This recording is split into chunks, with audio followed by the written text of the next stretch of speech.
I love my workspace. My desk setup is where I spend most of my time. It's where I get everything done. And honestly, I wouldn't change a thing. Well, almost anything. See, the problem is that everything feels like too permanent, and for someone like me constantly testing new gear, accessories, software, it becomes a pain pretty fast. Tearing everything down just to test a new product and then rebuilding it, and then if I don't like whatever it is, to take it down again and then rebuild it again, it really just kills the flow. So today, as you probably guessed from the title and the thumbnail, I'm building out a dedicated test bench type of setup, a second desk setup that's beautiful, functional, and flexible enough to keep up with everything I'm gonna throw at it. For this setup, I partnered with Desky, and after a few weeks of daily use, I'm really excited to share my full experience.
I went with the Desky dual-resin hardwood sit-stand desk, and building it was refreshingly straightforward. Everything arrived in sturdy, clear labeled boxes, and the instructions were super easy to follow, both printed and through a QR code found on the box that links to a step-by-step YouTube video. Whether you prefer reading or watching, they've got you covered. I specifically chose this desk for its warm, natural aesthetic, and it absolutely delivers. The blue river resin running through the walnut hardwood top is stunning, and it just feels like a functional piece of art. The top measures 80 by 30 inches, offering a ton of space, and is paired with the matte black legs for a clean modern contrast. Assembly took about 30 minutes, and right away the build quality stood out. Everything feels premium, from the solid materials to the smart engineering. Underneath the desktop, internal support brackets add extra stability, which is a very small detail, but it makes a huge difference. The dual motor lift system is another highlight. It supports up to 308.6 pounds, so even with a full setup, it adjusts smoothly and quietly, and the height range goes from 23.6 inches to 49.2 inches, and it stays rock solid even at its tallest setting. Desky also offers a huge range of options, so you can customize everything from materials and finishes to frame colors and accessories. Their online configurator makes it so easy to build a desk that suits your exact style and workflow. Cable management is often overlooked, but not here. There's an integrated power bar and cable system built right into the frame with pre-mounted hardware. You can add up to 3 power modules, each with 3 AC outlets, USB-A and USB-C ports, and thanks to the daisy chain connector, you only need a single cable from your wall outlet. The cable tray also opens from the front with a drop-down lid, which is a small but incredibly helpful detail when you need to tweak something without crawling under your desk. The smart height controller is another standout, as it features 4 programmable height presets, a USB-C charging port, and customized RGB lighting with static and animated effects. You can control everything directly through here or through the Desky app, which allows you to set movement reminders, and yes, it even supports voice control, so saying "Hey Siri, Desky up" actually works.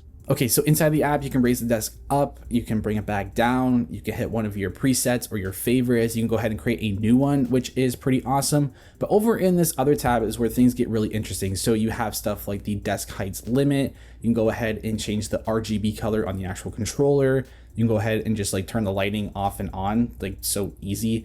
You can set the reminders so you can have your desk like just raise up on an hour or whatever you want to choose.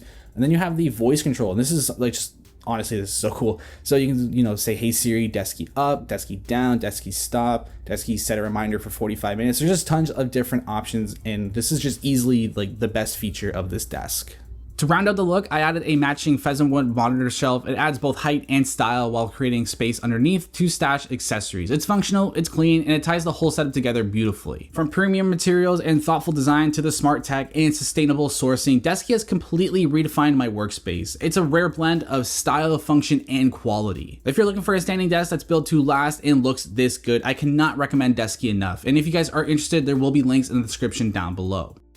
The goal for the setup was simple: keep it minimal, clean, and highly adaptable. And since I'm constantly testing new gear, monitors, accessories, software, I need a workspace that could keep up. No clutter, no friction, just a flexible zone where I can swap things in and out effortlessly. One of the main pieces of the setup is the BenQ MA270U, a 27-inch 4K monitor designed specifically for Mac users. It has seamless USB-C connectivity, accurate macOS color matching, and a matte gray and black finish that looks right at home next to your Mac. To save desk space and stay flexible, I actually mounted it on BenQ's BSH01 monitor arm, and honestly, it's one of the best decisions I've made for this setup. The arm supports displays from 4 to 44 pounds and works with both 75 by 75 or 100 by 100 VESA mounts. Installation was easy, and I used the included reinforcement plate for that extra stability, even on a solid wood desk. It features 19 inches of forward and lateral reach, height adjustments from 8.7 inches to 18.7 inches, 360-degree rotation, and 20-degree forward and 50-degree backward tilt. The tension out of the box was perfect for me, but you can tweak it with the included Allen key, and with a 25,000 cycle gas spring and 1-year warranty, this thing is just built to last. Now let's jump back to the MA270U itself, because it's actually quite the monitor. It's got USB-C connectivity with 90 watts of power delivery, dual HDMI 2.0 ports, built-in power supplies so there's no bulky power brick, nano matte screen, 400 nits of brightness, 12,001 contrast ratio, and 95% coverage of the DCI-P3 color space. And in the MBook mode, the colors match my MacBook's display nearly perfectly, which is great for pairing with a Mac Mini. If you're used to ProMotion, 120Hz, or anything above, the 60Hz panel may feel a little bit behind, but for general Mac workflows, it should be enough. I personally like a little bit more in terms of refresh rate, but 60Hz is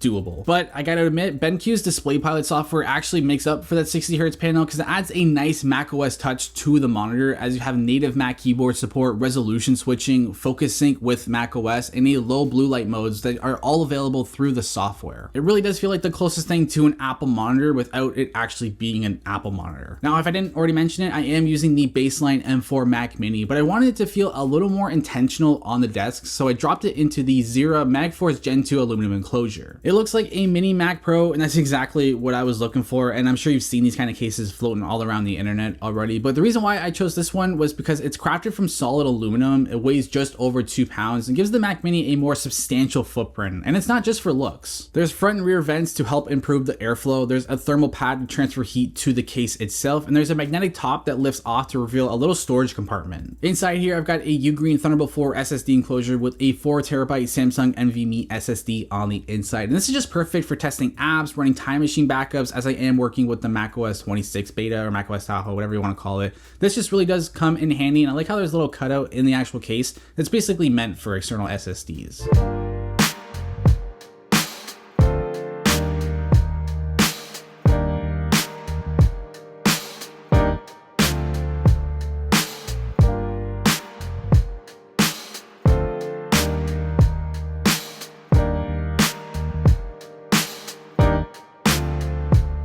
Mounted on top of the monitor is the BenQ Screenbar Halo 2, which is just one of those upgrades that you don't think you need until you try to work without it. The latest version includes tri-zone lighting with both front and rear illumination, a wireless backlit dial that's super responsive, auto-dimming and memory presets, and a universal clamp that just works with flat and curved monitors. It's simple, effective, and a huge upgrade for eye comfort, especially in low light situations where you're just staring at your monitor for hours on end. But a nice use case that I have with it is that it's a great light for top-down shots. For peripherals, I kept it super minimal with Apple's Magic Keyboard and trackpad, and I mean, like, they just work. And because I test so many keyboards and mice here and there, it's just so easy to swap these out when I'm testing other gear. On the right side of the desk, I added a small plant, nothing too fancy, just something to bring a little more life into the space. And because this isn't in the basement, I can actually add a real plant. Over on the left side of the desk is what I like to call the test zone. So just a constant rotating mix of gear, accessories, products, just really any piece of tech that I'm interested in or I'm just testing out. Right now, I'm diving into the Nintendo Switch 2, and believe it or not, this is my first one. I know I'm kind of late to the party, but here's the thing.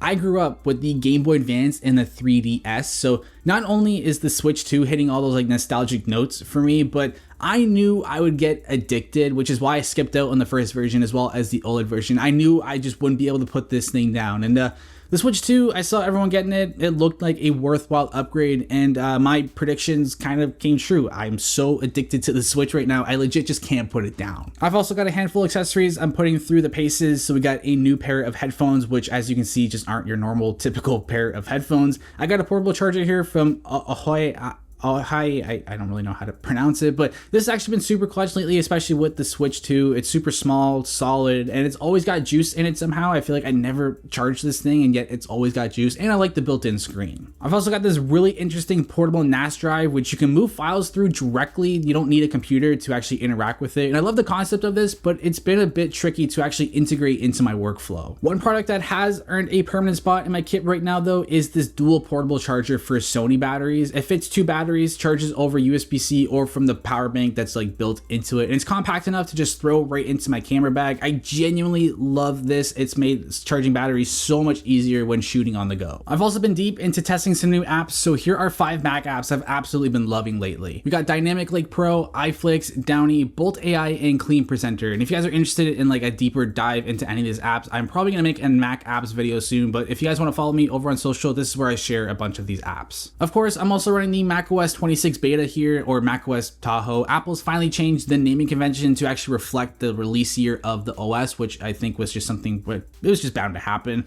We've also got the new liquid glass design. I'll share my thoughts and like a full breakdown soon, especially once I finish testing the 15-inch M4 MacBook Air. And yes, I've seen your DMs and I've seen the messages, and I've already been talking to a bunch of you guys about it already, but iPadOS 26, what an announcement. What a big update that's finally coming. I mean, seriously, this is probably like the first real iPad update we've got in the last like couple years, and I am super excited for it. My plan though here is to actually try something a little different though this time around, and let's just say the 2018 iPad Pro, which is technically supported, is coming out of retirement to test out this new beta. But that's it. That's the setup for now. I built it to evolve, and I'll keep sharing updates as I test more gear and refine this setup in the future. Let me know what you would add or what you want me to review next.